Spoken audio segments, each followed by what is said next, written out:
Hello, everybody. I'm Lucas Kendall. This is my friend Charlie Vignola.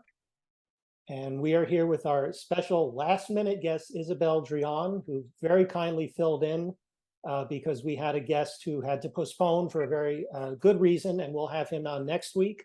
And for now, we are so happy to meet ISABEL, who is a writer and a filmmaker. And the second I met you a few minutes ago, I was like, okay, she is from Montreal. I was wondering do you know which community in Montreal, but now I know. The French one. The French one. So you have seen, this is a first for us because you've seen our show. Yeah, I've watched. And now which I don't know how rare it is, but we have no illusions that this is going to be, oh, I got to drop everything and spend 90 minutes listening to these people who are not famous. But we try to be informative, try to be entertaining, and we like to meet different people. For me, this is like for me, it's networking. Yeah, I mean, to be honest, I don't listen to a lot of screenwriting podcasts. This is probably the only one. Well, thank you. Well, that's flattering. Many times, yeah. I mean, I watched once. I watched your trailer that you made for your Martha's Vineyard project, and then I saw this link, and I started listening, and I find the conversation quite insightful. Of course, Charlie's got like really good knowledge of the industry, and you come from the struggle. You know, the struggle is hard. Well, it's nice to see that side, and you know, I mean, some of us, you know, I think we can all relate to a certain degree. Charlie grounds it. Whenever I get in trouble, just like having my crackpot philosophies, it's always like, well, here's Charlie, and he had a real job for 30 years. Like people actually. Well, if we all had the same perspective, it wouldn't be that interesting. Yeah. So it's always much more interesting to have the contrast. But I am a director, and you being outside is so great. It's why the British baking show works. That tent. It is so soothing to see nature. It's lovely. I'm still in Northern California, Napa, at my mother-in-law's house, and she's got a lovely secret garden in the back of her house that she's lovingly tended to for 20 years. So it's a really gorgeous backdrop, and it's a lovely day out here too. So I love it. I would have sat outside, but it's really hot in LA right now. For sure. So yeah, ISABEL, tell us a little bit about how you sort of came to the business, and you know, what drove you, what inspired you to get involved. Well, so it's it's the short way long. Yeah. You know, I started as an actress. I in a long time ago, and studied in New York, did theater, and came to LA. And things weren't happening. And at the time, you know, like it was like, oh, write your own projects. So this was like end of the 90s. I wrote a screenplay, and somehow got all the studios to read it, and got Miramax interested. But I was going through a lot of things in my life, and I dropped everything, sold everything, and left, and didn't pursue this deal and whatever opportunity that would have brought. Went around the world and ended up in Laos, and opened the first licensed bookstore of Laos after the communist era. So wow. Oh, and that's your project.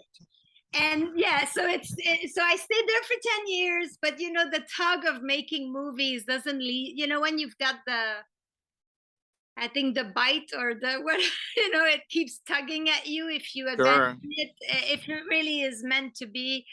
So at one point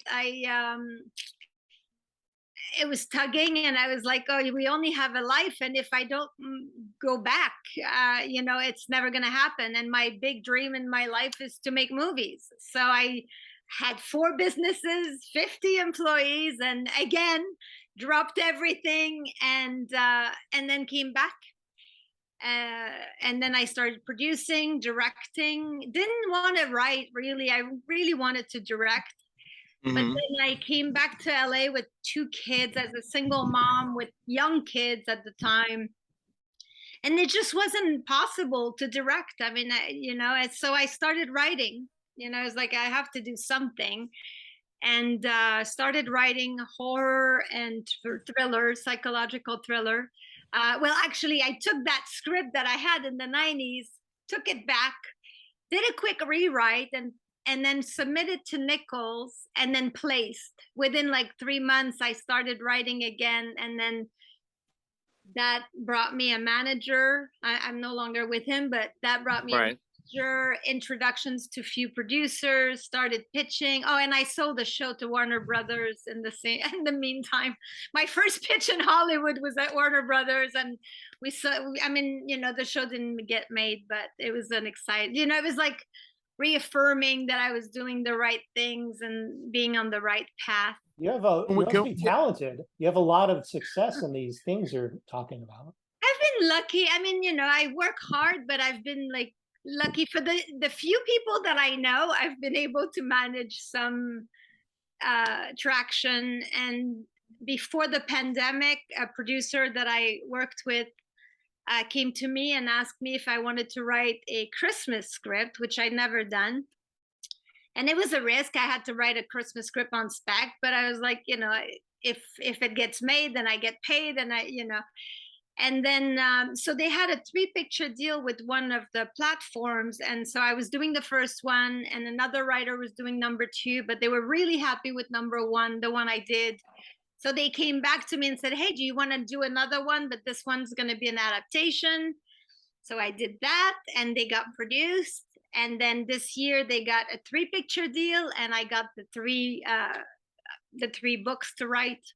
Wow. So I have 3 films in production this summer. That's amazing. Fantastic. Where are they shooting? In Canada. And are you going to direct one? No, I don't want to direct those. I you know, I want to direct, the one that I want to direct are my own projects, like my vision. You know, these are, you know, so it's like my career now has like taken like a split. Well, I totally understand that, but and I'll tell you something that I'm sure you know already, which is that if you want someone to invest in the one that you're going to direct, you have to have something you've directed before. Yeah, I just don't think that directing a Christmas movie is going to bring me to do my like filmmaker. And right now, so my like trying to separate my projects, like, so the one that I really want to direct, like my directing, I'm much more like, I only want to direct what I'm doing, and then I can. Sure, the Christmas movies are paying the bills, and you're and there's something that you're more passionate about personally that you want to direct. Can we ask, because this is a question we ask a lot of filmmakers, from the time that you decided to try to write your first script to the time that you actually came up with a screenplay good enough to get attention and offers and representation, how many screenplays would you say? Just one? Just that right one. Out of the gate, yeah, the first one that you wrote. The first one, the one that I wrote in the 90s, that Miramax was interested, but didn't happen. But you know, it's weird because, you know, at the time, I know that like Harvey Weinstein was a god, right? In the 90s. Sure. And one of the actor that we wanted was Kevin Spacey. And I was like, damn, I dodged a bullet. Wow. Yeah. Hindsight is 2020 for sure. But that's amazing that like right out of the gate on your first screenplay, that's kind of like winning the lotto. You know, it's very difficult to do that on your first screenplay. Yeah, I know that last time you said that nobody does that. Almost. I mean, I only know out of all the people I've known through the years, I think you and maybe 1 or 2 other people, their very, very first screenplay is the one that got them acclaim. Most of the time, there's a bit of a learning curve before you get to the screenplay that, you know, shows your talent at a professional level, where you can get, you know, people to pay you real money, you know, actual tens or hundreds of thousands of dollars. But that's really cool. So can you now say what it was about? Yeah, it was. I mean, it's a funny story because my mom woke up one morning with a movie in her head. My mom has nothing to do with the business. She was a financial planner at the time. She's like, I woke up, I have this movie in my head. I was like, oh, okay. So she wrote like a treatment in French. She hardly spoke English at the time, but she wrote the treatment, and then I read it, and it was so dark and so like surprising. And I was like, I want to write this with you. So we started together. I was doing the writing, and she was, feeding, with the story. And then eventually I took it, and so she's got a story by credit. But yeah, it was quite dark. It was in a small town, and that screenplay. I mean, the producer that I have working with now is from the manager so basically that screenplay is the domino effect of basically making a living as a writer. Yeah, yeah. I mean, getting that first domino to fall is always the hardest part, and sometimes it's one script, sometimes it's 7, 10 years, and Yeah. 5 or 7 or 10 scripts before you get there. Charlie, could you write a script with your mom? Would I write a script with my mother? Could My you? mother had a great idea, like Isabel's. Yeah. Sure, yeah. But my that's mom really is cool. a writer. My mom's she has always written, and she has published some books, like either self, small imprint, sort of do DIY it. My mom's good, and she has I won't tell the whole story, but there's a piece of family history that could be made into a movie. And from time to time, I've talked to my mom about it. But I have to say, the idea of actually writing it with my mom, because she tends to be very confessional, very autobiographical. And there's obviously her and my dad, who they divorced, and me. It's like,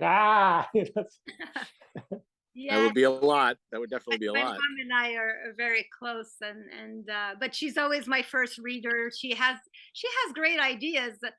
She came up with this a very similar concept than Gone Girl, and unfortunately Gone Girl happened. But I was like, oh, this is a great idea. But she always has great ideas. So sometimes she's a good reader, and she's always my first, the first reader that she boosts me up. But it was fun. So would you say that the material that you're most attracted to, or the kind of material that you're driven to write, is darker, more psychological sort of material? Well, I used to brand myself as a thriller, psychological horror, or psychological thriller. But in the pandemic, writing those Christmas scripts, I started writing the story about my life in Laos when I, sold everything and ended up there. When I was there, I befriended this local teenage boy who was fascinated with books, and through books, we developed a relationship, and I became his guardian. And so I've been thinking, I knew that I've always felt that it was like a movie or a book. And so during the pandemic, I wrote this, which is a coming of age inspirational drama. And then I remembered another part of my life when I was 16. I was quite a wild a wild teenager, and I got kicked out of school. And my mom was like, well, if you're going to be out of school, you're going to pay rent. And I was like, oh, F that. And so I didn't speak English. I learned English when I was 17. So I moved. I took a job as a nanny in Toronto, so 1,000 miles away from my house, and ended up in a ultra religious Orthodox family. And I was like a punk rocker.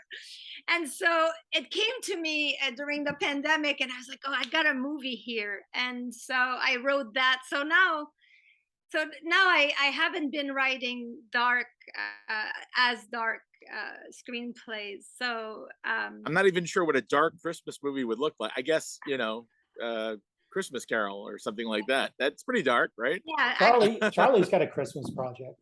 Yeah, I have a Christmas themed rom-com that's being packaged as we speak right now. But it was a story that I had for like a decade and just finally got around to telling it. But let me ask you, because I'm just always curious about process. Do you have like a regular writing space, regular writing hours? Do you have any kind of ritual that you follow when you're, I gotta get 5 pages out a day? Anything that's, an actual. Yeah, I mean, it's interesting about process, because before the Christmas script, it used to take me forever. Like it would take me from 2015 to 2020, I had barely, like, almost nothing to show for, because it would take me forever to write the first draft. And Sure. of course, being a single mom and managing that's also a thing. But wanting to be great and wanting to write something important, and that whole pressure. And I found writing extremely painful. And it's like, oh my God, it shouldn't be this painful. And then the Christmas script happened. And I find it super interesting because I didn't care about it as much. I mean, I cared to do the job, but because it was, I knew what they wanted. I know Right. this is, and I know, like, I'm not trying to reinvent the wheel, and they don't want you to reinvent the wheel. They want you to have heart, and it's a formula. It took pressure off. Sure. Suddenly, I was writing. I wrote the first one in 2.5 weeks and barely had any notes. The producer was like, "It's one of the best Christmas screenplay I've ever read." Maybe they say that to everyone, but still it's nice to hear. But then they came back. So I'm like, okay, I'm doing something right. But then, like, I write them faster, and so I found this process. I do these cards. Once I have 70 cards, I have a script. I know that I have a script. So it's not scenes so much as beats. Yeah, 70 they're beats? like if I have 70 scenes, so I write one line per scene. And Yeah. once I get 70, I know I have enough to create to write the script. And Do you go mostly in order, chronological order? Well, when I put the cards in, yes. So once I have the 70 cards, then I type in the final. So we just had technical problems, and now we're going to redo what Isabel's answer. It's like final draft crashed, you lost it all. Now it's like, oh my God, is it still fresh? We were talking about your process when you were writing your Christmas movie and how you use cards to come up with your structure, more or less. Yeah, so basically when I start having an idea, I do these cards, and once I have 70, I know that I have a script, a story enough to start the script. And so what I do is that I open a final draft, and basically, like, the slog and anything I can think of about what is connected to this card, and I write it. If I have a line of dialogue, anything that I can think of. And then so I write these 70 cards, and usually it gives me about 10 pages. So my first day, just by doing that, I have 10 pages already. So I know I'm like, and it gives you like much confidence because you don't have a blank page. You already have 10% of your script already done. And then I go, I scroll, and then I go, oh yeah, I know how this scene goes. And then I just write it, and I go like up and down, whatever inspires me, and I go. So you're writing out of sequence, basically. Yeah. Okay. Sequence. And would you say how long do you think it takes on average to accumulate those 70 beats? Days, a week, 2 weeks? No, a couple of days. Yeah, so the way I did, because I never did. All right, Lucas, where were we? It was something about the 70 cards.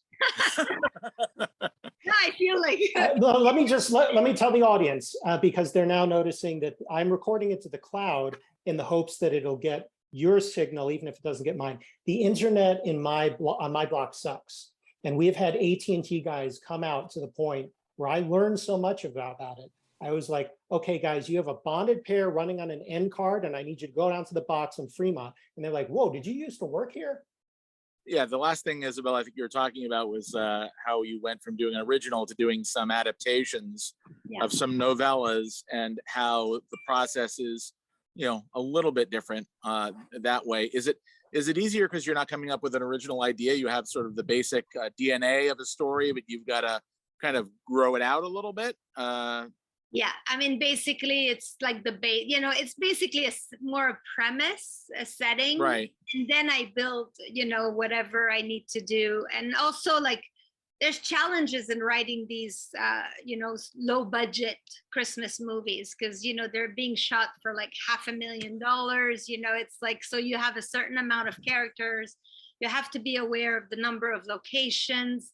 So sure. You really have to maximize every relationship, every character. Well, it's like a writing exercise, right? Yeah. I remember when you were back in creative writing class, and it's like, write a story about two people in a room in real time and try to make it interesting. And you got to come up with, well, who are the two people? What's the room? What's the situation? And if you do it well, then, you know, you could be Alfred Hitchcock. And if you do it badly, then it's going to stink. So, yeah, I mean, it's been an incredible experience, because not that I'm a snob, but you know, like you think, oh, okay, Christmas movies, but it has been the thing that has, well, I mean, I'm self-taught, you know, I never took a class. I don't really, you know, I opened the, you know, final draft and I wrote a screenplay, you know, yeah. And now, you know, this is a different genre. I had to learn, and I didn't have that much time, but that process, I mean, now I've written 6 Christmas movies. The last one was a high concept. It's a big budget. It's something that I'm hoping to pitch now. And I use the same process, and I wrote it in 7 days. And it's a first draft now, but I'm very happy with this first draft. I'm gonna, you know, of course, keep writing it. But my first drafts are stronger. The whole process have taught me how to, it taught me a process of actually writing a screenplay fast, better.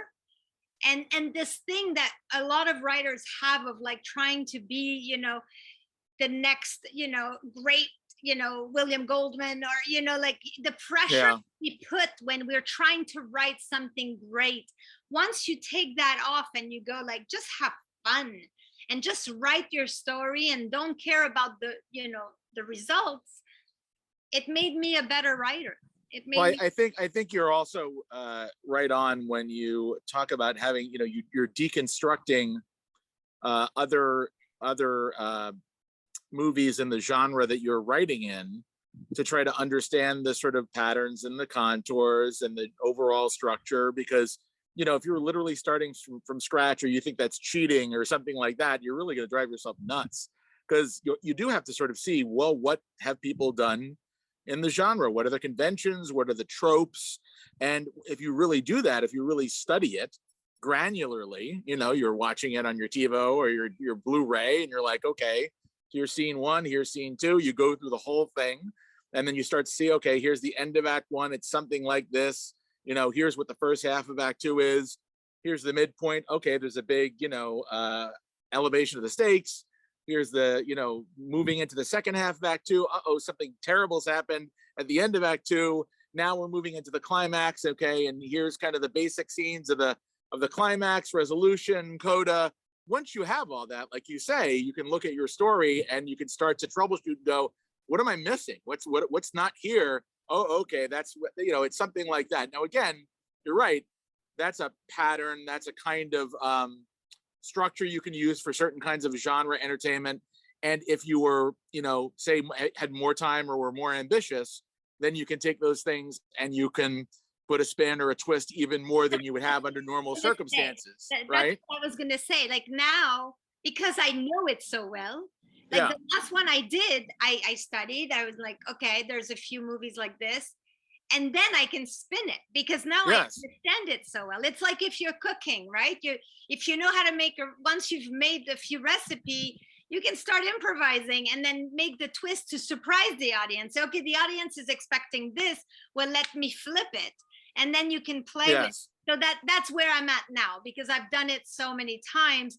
Now now I can move away from the Hallmark type, you know, Christmas and apply it to, I mean, I have a high concept horror I want to write now, and it's going to be interesting to see how much of this process I can apply, but I'm pretty sure it's going to work, because it's, it's been a fascinating experience in 2 years. I think you're right also in the sense that this is a path that, you know, a lot of writers, you imitate, then you innovate. You know, not everybody like right out of the gate is David Lynch or, you know, something like that. You take the kind of material that you enjoy, you do your version of it, which is usually pretty close in a lot of ways to what existed before. But over a couple of scripts and over time, then you start to tweak and innovate and come up with your own ways to put your unique spin on it, your voice, your style. And as you get better at that, then people obviously are more drawn to your material. Now, that's not to say there's not a whole business, as you're saying, of, well, whether it's programmer action or programmer romantic comedies or programmer Christmas movies, you know, it's comfort food. Those things do get made, and they get made on a budget, right? And you don't have a lot of money, and maybe they don't get the A-list or B-list stars, but those movies do get made. That material does get made. And then and some people are content doing that. I used to always say, I don't know who the guy is, but there's a guy who does all these Air Bud movies for Disney, you know, the dog that plays sports. And it was the same guy that was writing them and directing them for a long time. And he just branched out from doing, you know, the dog plays baseball or soccer or basketball to now we're going to do a takeoff that's like a superhero version or a National Treasure version. And it's like, say whatever you want. That guy is making movies. That guy is living a very good lifestyle. That guy has a niche for himself.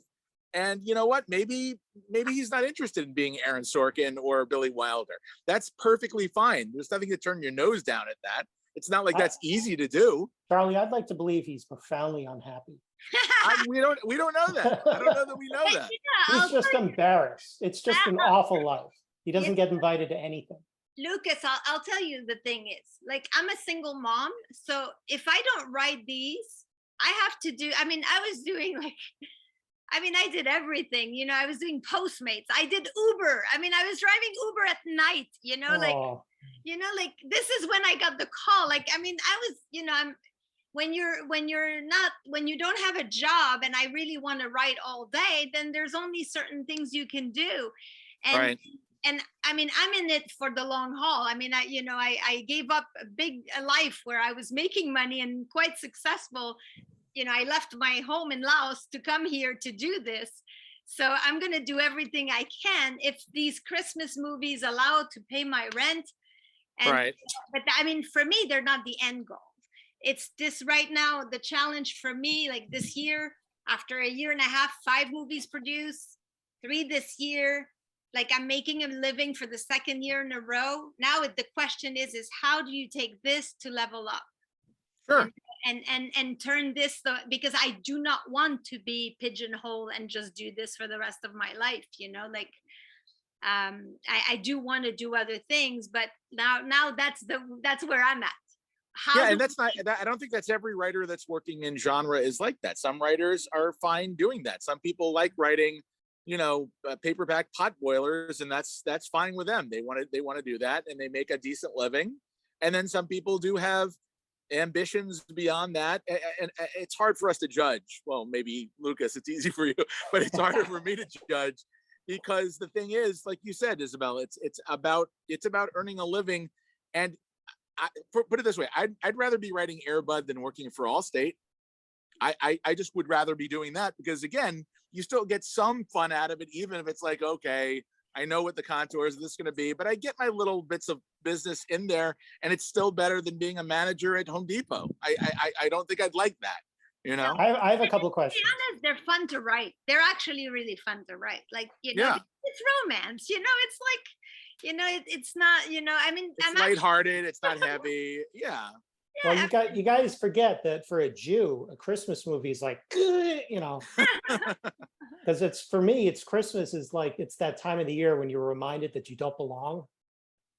So it's totally different. Is there a genre of Hanukkah holiday movies that I'm not seeing? What? That doesn't exist? No. Yes, you have Hanukkah, no? Hanukkah is what they give. Movies? Hanukkah is what we give the kids so that they don't feel left out. Hanukkah is not a major Jewish holiday. Christmas time is a complicated time for Jewish people. And it's wonderful because we're culturally going through a lot of the same kind of, we're experiencing the time of year, and so it's nice. I mean, we like the rituals too, but there's always a reminder that we don't completely belong. And you get all the Chinese restaurants to yourself. Yeah, well, the Christmas day itself is great. Yeah. Because it's just a perfect day off. Nobody's calling, nobody's working, there's no obligations. You can just do nothing on Christmas Day. Mm-hmm. But you have all the best ritual. I always say, like, You know, like if I had to choose, I would have been Jewish because, like, first of all, the food and like the rituals and all of that, like, you know, Christmas is I'll give you Christmas if you give me all the other holidays. Like Well, you I'm have sure so many. I'm sure we produce most of the Christmas movies. Yeah. Well, that's But true. no, it's look, I'm joking. But it's funny because my instinct is Christmas is like, ugh. You know, but you're right, ooh, Lucas. scary. We talked about this on a previous show that like the Jews that run and created Hollywood in a weird way also kind of created some of the most traditional aspects of what we regard as modern day Christmas, right? Yeah, They sure. grew out of Madison Avenue and out of Hollywood and out of advertising and all that kind of stuff. So some of the greatest Christmas songs, I believe, were written Oh, by of course, Jews. Irving Berlin. And Yeah, I'm not one of those people where it's like Merry Christmas, ugh, and like I'm angry. It's like you're it's not nice. Scrooge. No, I was never a Scrooge. There's the only time I got sometimes in grade school, public school or high school, there was a music teacher who had some connection to the church, and they would do like real liturgical performances for the choir and for the band. And so it's one thing if the band's playing Silent Night, but I think it's another thing if it's playing this like very hardcore Jesus stuff. Yeah. And that was a little like, do we really have to do that? But Christmas is a commercial holiday. Like I'm not religious, and we still celebrate Christmas. Of course, For me, I don't yeah. see any like. I understand some people see religion behind the holiday. For me, it's really a I- commercial. All the fun, colorful aspects of Christmas are all secular. All that you're They saying, are. Look, the I don't. liturgical heavy stuff, that's all the religious Look, stuff. I'm from Martha's Vineyard. I'm barely a Jew, so it's fine. But I want to ask a real question, which was, can you explain some of the things that that you are now better at from having gone through this process of having your system? Well, I mean, doing a first draft, you know, like that blank page fear, you know, I mean, it would take me forever to do, you know, because I would write without, you know, without the cards or without an outline, and I would just start writing the story, and then, you know, and then you go, you write 15 page, and then you reread, and then you go back and you fix, and then you add, and then you go back, like. You get stuck in a lot of cul-de-sacs because you didn't outline. Yeah, no, it was a nightmare. I mean, honestly, it went from finding writing excruciatingly painful and still doing it and wondering why the hell am I doing this if I'm finding it this so painful, but and writing a script a year to, I mean, we're in July, I've already have 3 this year. Wow. You know, I'll probably have 5 or 6 by the end of the year. That's great. You know, I mean, it's I think I'll tell you, it took me from being someone who wanted to be a screenwriter to become a screenwriter, and now I feel I'm a professional. Like I can get anything, I know how to break it, like I feel now I could write any stories. Like somebody could come to me and say, I want to write this. I would know the process to go from where I'm at, even if I didn't know how to write it, to figure out how to write it and then write it a good, you know, and deliver something that is good enough. I mean, now, was this process that you came upon something that just developed organically, or did you read about somebody else's process or hear about it in an interview and go, I'll give that a shot, I'll give that a whirl? No, it was really like, okay, how the hell am I going to write a Christmas script? And then I was like, okay, I'll watch them, I'll break them, you know. I mean, I just figured out like how because necessity was the mother of invention. Okay. Yeah, you know, it was, somebody gave me a challenge and I was like, okay, how do I break this down? And so I figured out how to do I mean, I guess to become a professional screenwriter, we all have to find our process, and it's a little different all the time. I think I told this story, Lucas, about I had a writing assignment 2 years ago to adapt a Japanese animated property, and I hadn't really done an adaptation before, and I had to get it done in like 8 or 10 weeks from ground zero. And so I had to figure out, well, how am I going to do this, because I've never really had to do this on a timetable like this. And so, like you, I had to come up with all the sort of headline beats of the thing, and then say every day from like 12 to 2 or 12 to 3, I'm going to sit down and I'm going to write 3 or 4 pages, 2 or 3 scenes, or whatever I can get done. But during those 2 hours to 3 hours a day. And if you do that regularly, you know, at the end of a week, you've got 25 pages or something like that. At the end of 4 weeks, you get a first draft done. It really has to come down to you finding that process, because otherwise, like you said, you're writing in the dark. You don't have an outline, and you're going to go down a lot of dead end alleys, and you can't do that when you're writing on an assignment that they're paying you real money for, and they expect something in 6 weeks. Or I don't know what your deadlines are when you're writing something. Are they like a month, 2 months? It depends. They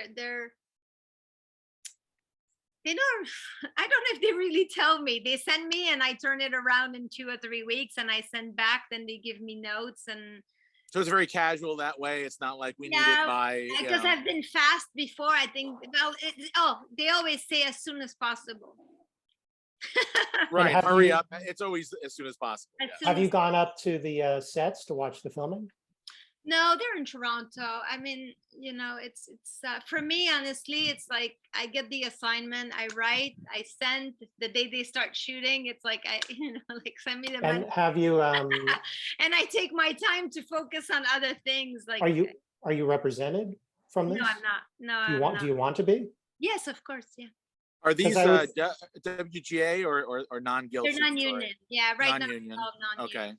Because I would think if you're earning money, that would be something that would Yeah. immediately get you on their radar. Well, I mean, they're not great pay. So now I'm trying to hire, I'm hoping to get other production companies that do similar things and maybe get a little bit more.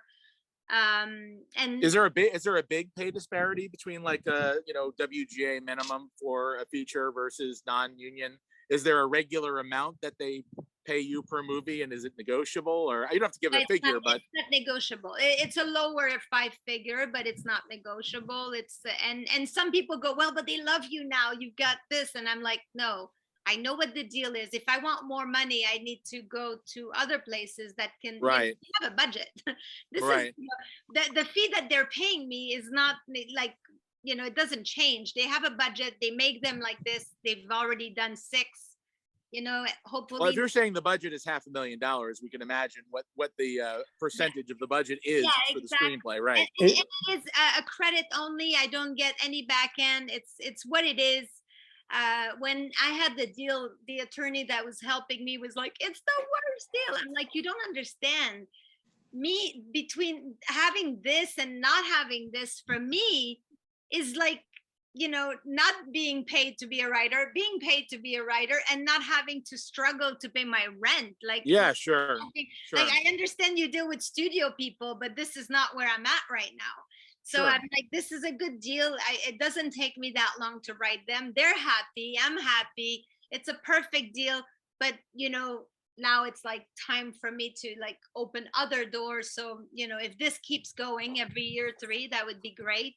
And then opening up, but also being a produced writer and having 3 movies in production brings like a spotlight on me. A Sure. lot of people are reaching in, like the credibility. I mean, would you be talking to me today if I had nothing produced? Like Actually, that's quite possibly true. Yeah.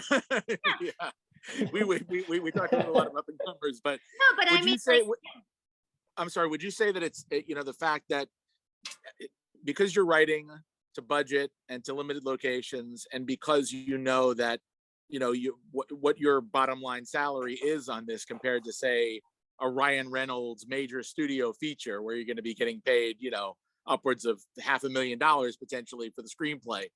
Is that also liberating to some degree? Because it's sort of like, okay, I understand what the bar is. I understand sort of what they're expecting. They understand what they can ask. And so there's a little bit of a comfort level with that, as opposed to you might be sweating blood if you were like working with Steven Spielberg, I just wrote a really high budget, high concept. And now the question is, I'm like, okay, how do I get it in the right hands? Because it's a concept. And I mean, I'm going to ask you this because like, the log line, I mean, it's an idea. I don't even understand how it hasn't been done, but it hasn't been done. But the title, even the title or the log line could, like, if somebody else who has the, you know, access to make movies saw that, they could take it, you know, and Sure.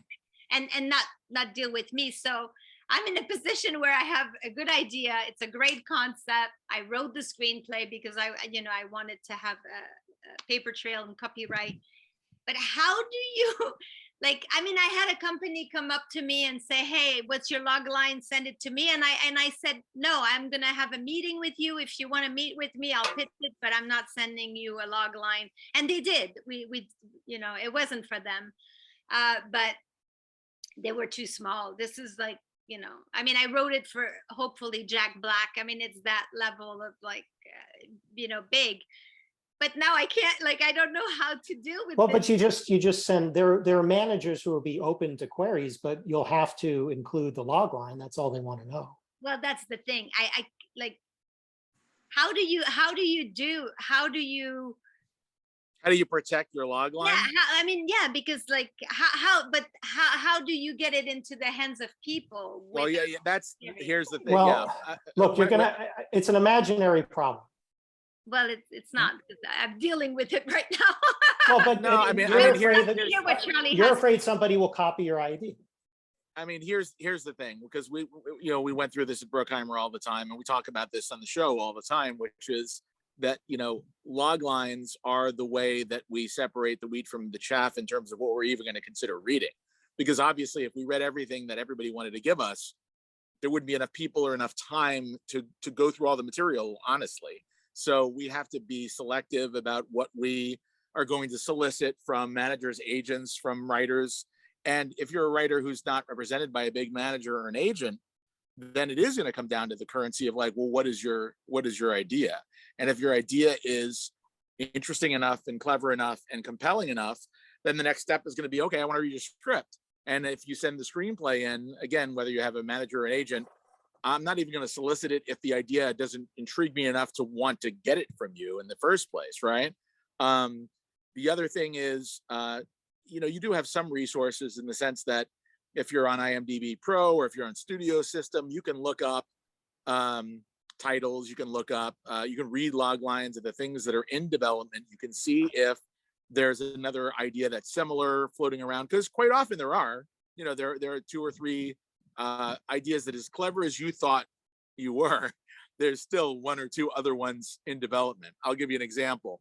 We were developing a screenplay about some kids that get stuck in a museum overnight, and due to some supernatural happenstance, all the exhibits came to life. And as we were developing that idea, we heard that there was a project called Night at the Museum. And it was like, oh, well, I guess we're going to be in a kind of a competitive development race now, because there can't be 2 of these. They're very specific, but we didn't know, you know, where they were in the process. And then at a certain point we heard, oh, they just signed Robin Williams. Oh, they just signed a director. It's like, oh, well, we're done. You know, but we were working with very high level A-list writers, and, you know, tonally, our script was different. The one that got made was a little more lighter and young skewing, and ours was a little more edgy. Was that you, Lucas? No. I'm sorry. Oh, okay. No, it's okay. But anyway, so at the end of the day, there was something that's similar, and that happens more frequently than we know.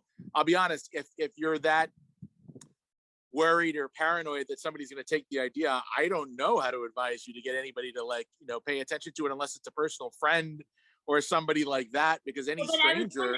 I mean, I just want to make sure that I take the right, like, so I'm assuming, so basically like trying to get reps would be probably this, because I'm saying this because like all my friends, they're putting their log lines on, you know, the competitions, all of that. I'm not going to do that with this. No, that's fine. That's possibly unwise. And there can be very little downside, because most log lines are not worth stealing, but there's also very little upside for the same reason.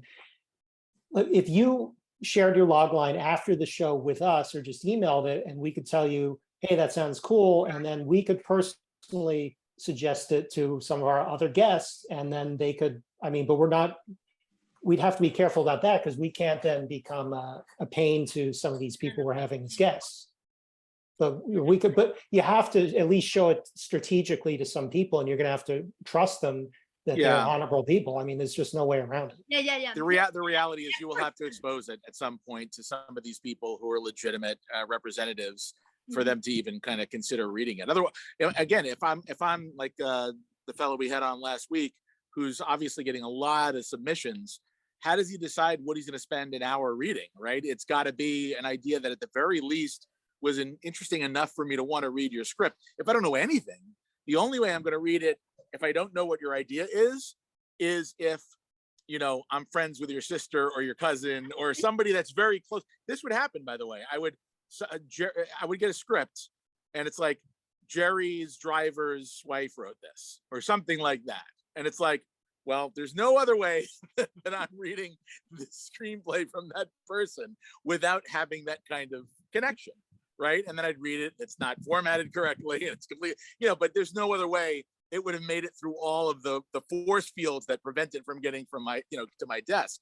So short of like, yeah, having a direct personal relationship, or you know somebody who's an assistant at a production company who you're friends with, then maybe, but yeah, if you're talking about really trying to go out there with your, and you said also your title is also very clever. Yeah. I mean, that's the other thing you got to was- be, yeah, you got to be careful about that too, in the sense that like titles, the only people in Hollywood who can lay claim to titles are people in the Producers Guild. Like when we wanted to make the movie Armageddon, we had to trade Joel Silver some other titles to get Armageddon from him, because he locked up Armageddon however many years ago, and we really wanted to use it. And so I forget what we traded to him. Disney traded something like Father's Day or some other title for us to get Armageddon. So as much as you like your title, at the end of the day, it might not be that title. The title kind of tells the concept. Right. Yeah, right. The concept, yeah. Yeah. So, and by the way, I'm always the person who always says, oh, it's not the idea, it's not the log line, it's the execution. But in this case, because it's such a high concept, and you know, and I'm not, you know, it's not either or, it's both. You need a great idea, and the idea needs to be really well executed. They're not really kind of disconnected. But yeah. Well, interesting. So is this is not the, you said that you also have passion projects, which are things that you want to direct. So yes. do you have like a script that is the thing that if you won the lotto tomorrow and you had $25-30 million is the thing you direct tomorrow? Yes, it's my project. It's called Love Letter to Laos, and it's about my experience when I came to Laos, and a very personal drama. Yes, it's it's a coming of age. So it's an indie movie, more of an indie movie than a studio feature. It's more like I would say it's Eat, Pray, Love meets The Worst Person in the World. Okay. Yeah, like it's a woman, you know, journey, inspirational journey of, you know, trying to find herself in the world. And do you have directing experience?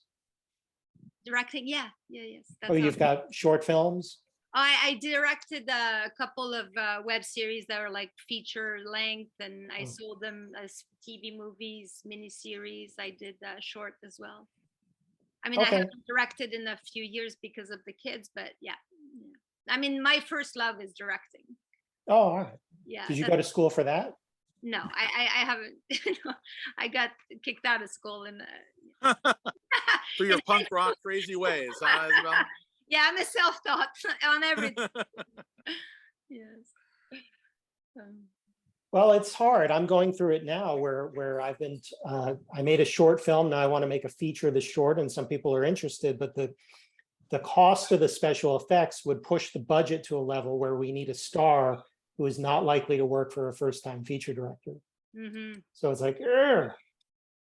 Yeah, I mean, I'm hoping to get an A-lister actress for this, and you know, there's only two like basically white characters. Everybody else is Lao, so that would have to be you know, locals and do additions. But the mom, I wrote it for Juliette Binoche, so I'm you know, she's interestingly enough, the character is a French Canadian woman because it's my mom.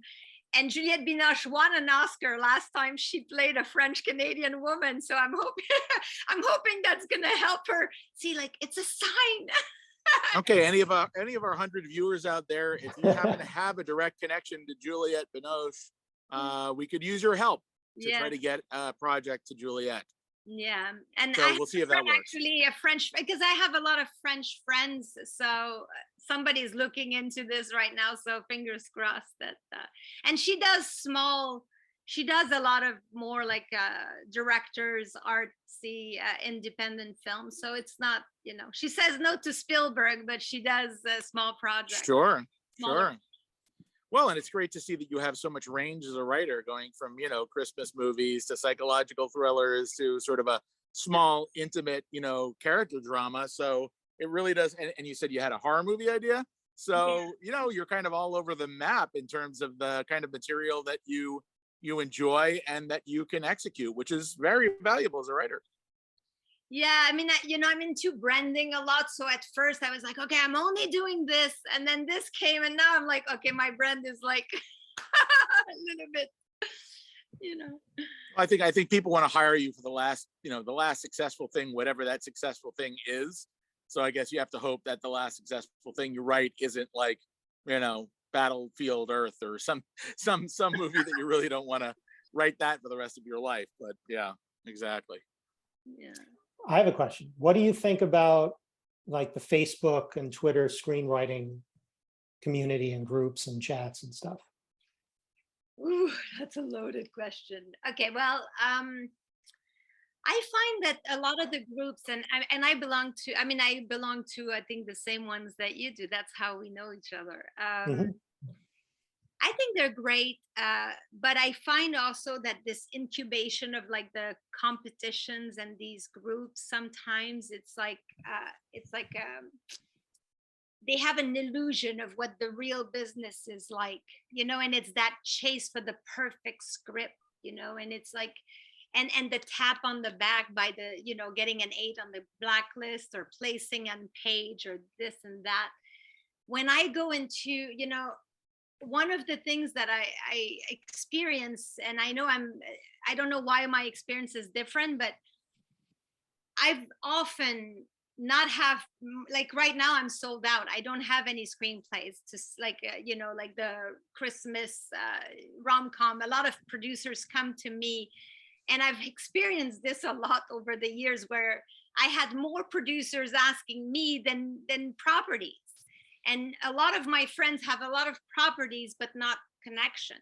But when I'm sorry if I could pause you there. When producers are coming to you looking for properties, these are producers that want a completed script, not a pitch. Because if it was a pitch, I imagine you would have said, well, I just happen to have in my pocket this great high concept idea. And they're like, we really need a completed screenplay. We don't have development money. It's not like, you know, in Hollywood, you could do that. You can go in, you could pitch an idea. And if we liked it at Bruckheimer, you know, we'd had a discretionary fund, so we can hire you to write the pitch. But it sounds like some of the producers you're talking about here, they can't do that. They don't really have that ability. So they're looking for completed screenplays to work from. That's exactly right. And you Yeah. know, I can't wait to be at the level where I can just pitch. Yeah. I do have pitches, but I mean, you know, it's, if you sell, you know, for years, my manager, when I had the psychological thriller, it would get me into the room, but they wanted something lower budget. So and Right. I was never, you know, because I struggled to write the first draft. It was very hard. Like I never was able to deliver what they wanted. And so it was a whole thing. So my problem mostly in my career has been like, I've had requests, but I can't keep up, you know, like now I have 3 producers who want rom-coms, but I have to write them and then send them, because I'm at that still at that level. But Yeah, no, that totally makes sense. And by the way, that's one of the reasons why, as much of a struggle as it is to get representation, getting in the room, as you just mentioned, access is one of the key things that an agent or a manager can help you do. If you have an idea, but you don't have a completed screenplay, but you have good writing samples and you have a representative who can like send in a writing sample to a production company and say, my client has a great pitch. Okay, we read her script. Great, send it over. and you can pitch that idea, and as long as you have a good writing sample, you could prove you could execute, then they might hire you. I mean, that's the only way I ever got in a room to pitch things, and the only way I was able to set up pitches was by having those people get me in the room. Other than that, it would rely on, like you, who you personally now know, who are producers that who know what you can do, and they if it's the Christmas stuff, then they can come to you with material to adapt because they know you can adapt it. And then you have other producers that are coming saying, hey, do you happen to have a great rom-com? It's like, well, I did, but I sold it years ago. It's like, oh, okay, well, let me know if you have another one. Yeah. And you can decide whether having one of those. Do you find that that there are certain genres that low budget producers are just sort of always looking for something? Rom-com, Christmas movies, horror movies, things like, maybe that's everything. I don't know. Maybe there's other ones. Contain horror, contain thrillers. And contain means one room or one house or one location. Like 6 character, like, $500,000 or, right. Like Okay. 200,000. But I brought this up because of Lucas' question. I use Facebook. So the reality of the Facebook groups versus the business seems different to me. Like what's expected versus what these groups seem to be chasing after. I feel a little bad sometimes when I go on the Facebook groups and I see somebody mention hey, just made the quarterfinals of contest nobody's ever heard of and Hollywood doesn't care about. And I'm like, well, you're tempted to go in and write something. I'm just like, it's not worth it to do that, because again, that means something to that person, and it's a little bit of validation, and good for them. But at the end of the day, like you're saying, that doesn't matter to getting a manager or an agent. On Coverfly, the red list on Coverfly, everybody's sharing your red list on Coverfly. It doesn't. Right. I'm sorry, I don't mean to offend anyone, but it doesn't mean anything. It really doesn't. Well, especially that list, because by definition, if anything has been on that list long enough to get to the top, no one wanted it. And it's been there a while. Yeah, it's been sitting there. I use Facebook in a different way because, like you were saying, like producers that I know, a lot of times they're not really producers that I know, but I use Facebook to network.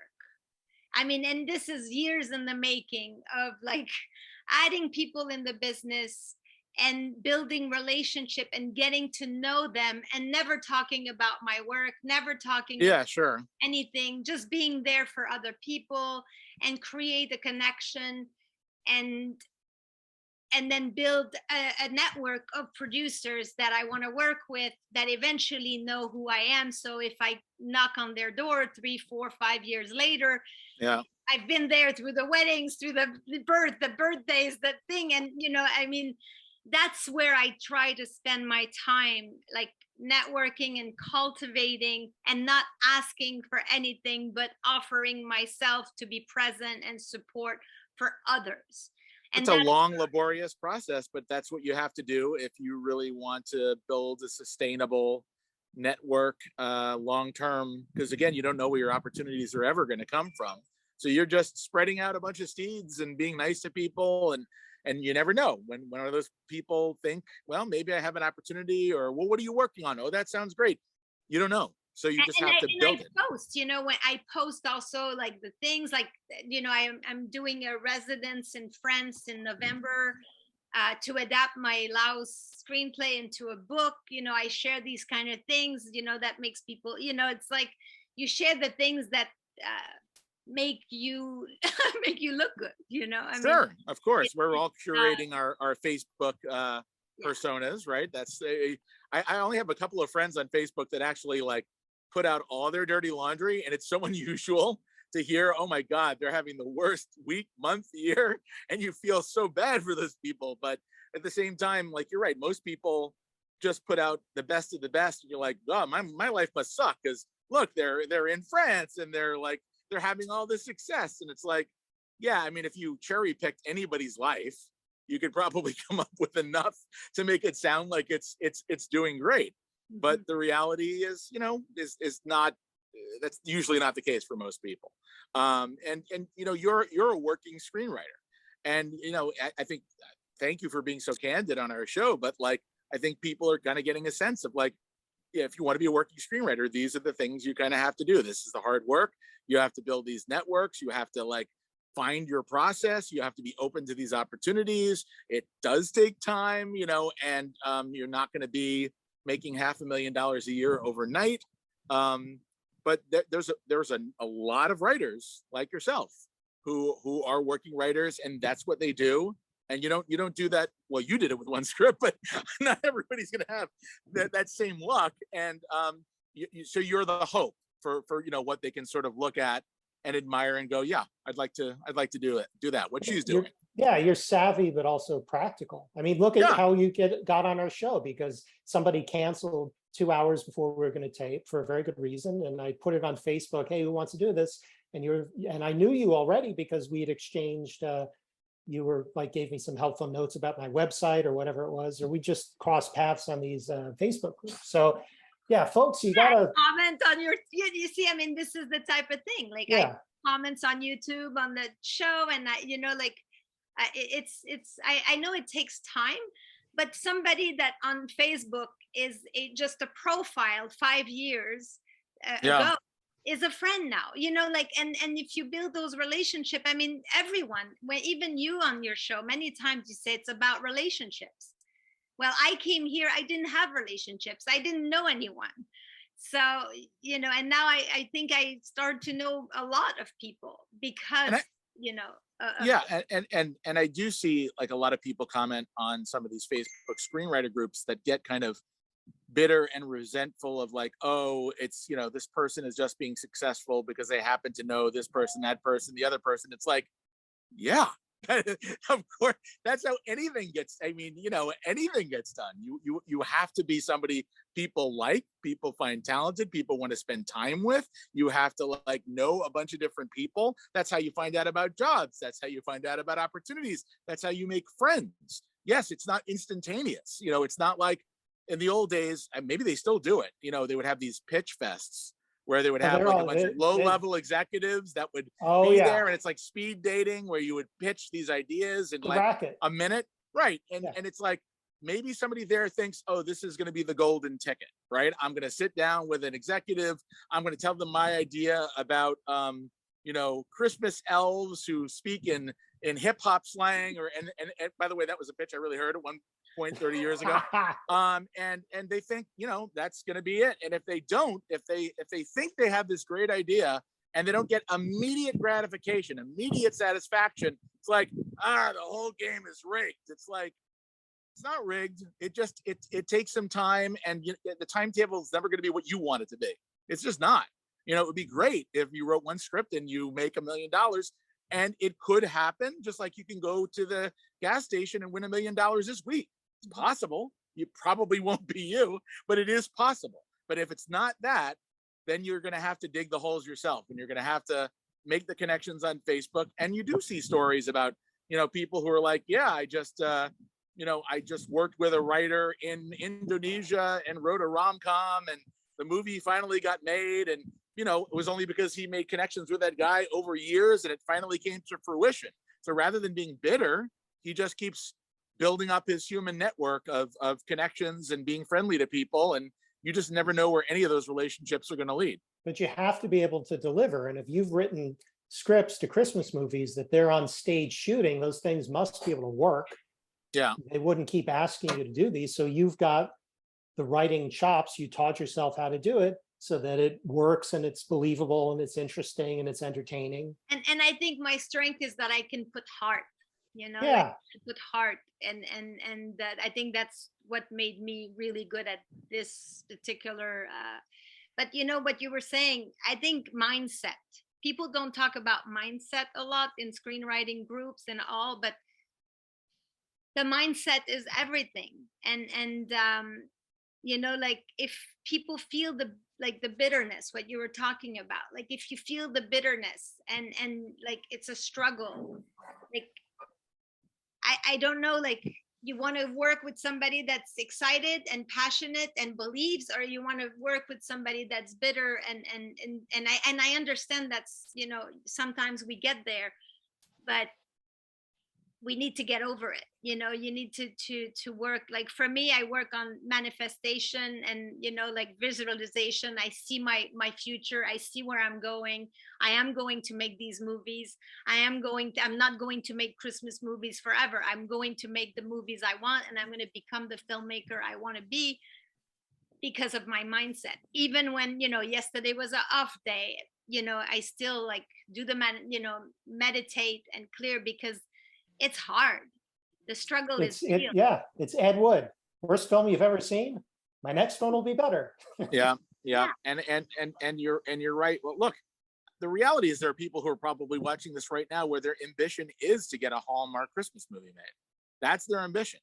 It might not be to write, you know, The Social Network. It might be, I have a cute idea for a small town Christmas movie, and I've seen enough of these, and I like this, and that to me would be making it, you know, a produced movie that gets on, you know, Lifetime or Hallmark. It's a real thing.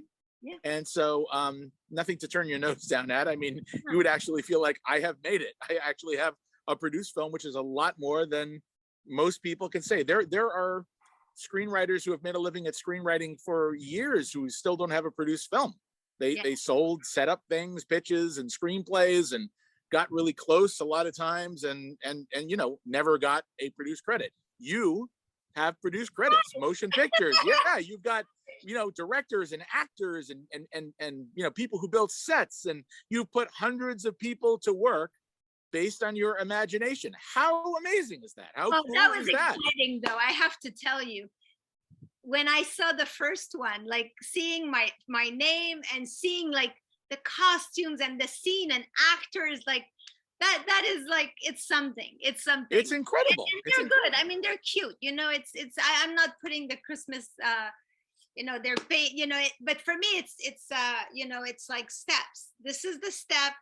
Yes. I'm produced and I'm making a living I'm a professional screenwriter, and that's a big, like, that's usually like the big step that people are not able to Yeah, you know, to climb. it's like getting your first screenplay finished, Yeah. then getting representation, then getting your first, you know, actual movie deal from a studio or a production company, then getting a produced credit. There's like 4 milestones that you have to reach before you can even get, you know, close to that, and you've achieved those things. So Yeah, for me, congratulations. the representation is going to be And now you're doing it backwards, right? Now you've got the produced movies. Now you're looking for representation.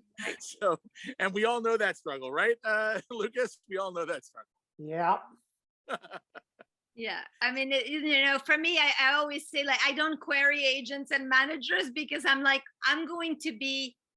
they're going to come to me, and it's starting now. I'm having meetings and stuff. Sure. I think if if you make enough, and, you know, I don't want to be that person, like the queries that nobody wants to read. So my goal is to make myself attractive enough, you know, in terms of screenwriting, that people will come to me. Well, this show is going to put you over the top. Oh, yeah. I think I see big things for you now in terms of representation. 10 listeners, sure. right? Lucas? Yes. Well, I'm sorry, what? You said you had 10 listeners, and I'm one of them. So Yeah. So there's only 9 people watching this one. Right. I think your show is great. I think like the stuff, like, you know, the last conversation, the last shows with Dan was amazing, and every time, like, a lot of the screenwriting podcasts I listen, and I'm not learning necessarily, because, you know, like, they usually tend for the new, like the beginners. But every time I watch your show, I learn something, or I'm like, oh yes, this is a good. Thank you. And I always liked movies that were a little bit. This is for the movies and TV shows that were a little bit smarter than me, where it was like I wasn't quite there to grasp it, and I actually was interested. Like when I first watched The Sopranos, I'd never seen anything like it. I didn't know Jersey Italian culture. It was just so interesting and so good. It was like, I felt like I got smarter from watching that show. Sure. So I always thought with our conversations, we would, while also being nice and trying to have some sort of decorum, we would just be candid and we'd have fun. So it had that feeling of like people you'd want to hang out with. A little bit maybe. But also I mean, together, the experience, once you add, Charlie's experience with your, like the years of experience of actually trying or making it, like different things, there are really good reminders. And I don't know, I love it. And I think, I think you're going to build it out, if you put it out there, I think you're definitely could build an audience. Well, Because thank you. I need to do an audio podcast version. Which now, now you're gonna go viral. well, no, I think that, yeah, we're like the car talk guys in a way. It's just like a kind of fun vibe about I remember those guys were hilarious. But this has really been great and Yes. informative. And Isabel, you've been a terrific interview. Thank you so much for Thank you. putting up with the glitches and giving us your time here. Well, I guess we're done. Yeah. Oh, Hey, are we, look, are we- I'm joking. I thought we hit the hour No, and a I half know, I mark. know. I Did we- made- did we- did we- see- oh, It is time. What I was trying to say is that I think you always have to be able to laugh at yourself. And I've seen so many podcasts and YouTube shows where people are well-meaning and it's not uninformative, but they're just sort of a little bit precious about themselves. You just you can't be that way. So now Charlie's ready for his glass of wine, and he's in. Charlie's got to hit the road. Charlie is going to be driving 7 hours back from Napa to Los Angeles this evening. So Oh no! yeah, we've got a caravan going back home for a little while. But I'm doing this with you, Lucas, and you, Isabel, has been a great break from everything else that's going on here, and it's very, very therapeutic. So thank you, guys. Thanks That'd be funny if it was a green screen. guys. Like Yeah, I no green screen here. I'm sorry, Isabel. What? Yeah, I was. Thank you so much for having me. I mean, it was a last. Well, thank you. It worked out great. Okay. All right. I guess that's it. Thank you, Isabel. Charlie, take us out. All right, gang. Thank you so much for joining us again. Thank you, Isabel. And as always, if you have any questions, comments, suggestions, or ideas, please leave it for us here on YouTube. And we are going to be working on the audio-only version of this, so you can enjoy us while you're cleaning your house, vacuuming, or driving in the car. Okay. Very good, folks. Thank you. Thanks guys. a lot. We'll see you next week. Thank you.